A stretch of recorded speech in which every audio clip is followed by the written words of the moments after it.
Alam niyo ba na may pinakamatandang grupo ng insekto na halos hindi gaanong nagbago sa loob ng daan-daang milyong taon?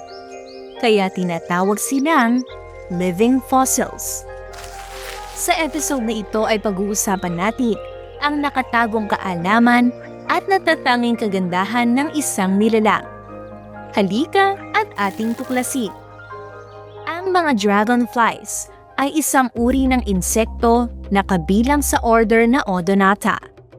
Matagal na silang nabubuhay sa mundo at sila ay isa sa pinakamatandang uri ng insekto.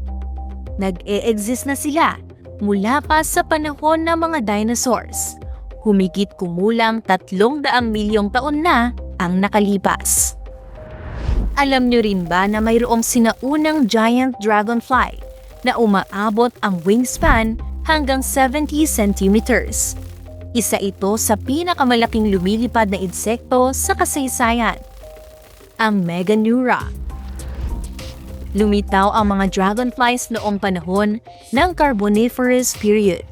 Nabuhay sila kasabay ng mga sinaunang halaman at bago pa lumitaw ang mga dinosaurs. Lumipas pa man ang daan-daang milyong taon, sila ay hindi gaanong nagbago at nabubuhay pa rin sa kasalukuyan, kaya tinatawag silang living fossils. Kabilang sa pangunahing pamilya nila ay Echinidae or hawkers, Gomphidae or clowntails, at Libellulidae or skimmers. Sila ay may tinatawag na compound eyes na binubuo ng humigit kumulang 20,000 to 30,000 tiny lenses. Napakalaki ng kanilang mga mata na halos sumasakop sa buong ulo. At dahil sa kakaibang structure ng kanilang mga mata, nakakakita sila sa halos lahat ng direksyon, kaya mayroon silang 360 degrees field of view. Bawat lenses ay kumukuha ng maliliit na bahagi ng imahe at pinagsasama-sama ito ng utak nila para makabuo ng isang malawak na view. Perfect ito para sa kanilang lifestyle bilang mabilis at aerial hunters. Hindi lang lawak ng paningin ang kanilang advantage. Mabilis din silang makakita ng galaw.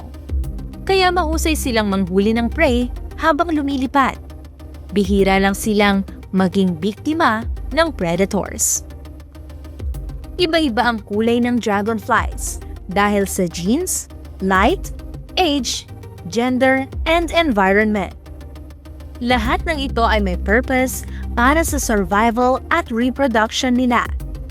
Mahalaga rin ang function nila bilang ecological indicator at nakakatulong sila sa pagkontrol ng peste at pagpapanatili ng ecosystem.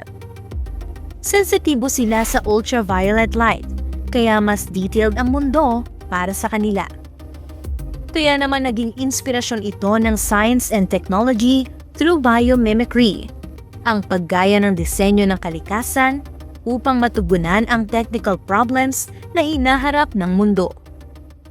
Their unique flight capabilities and sensory systems are being copied by the engineers and researchers to create more efficient, agile, and robust technology.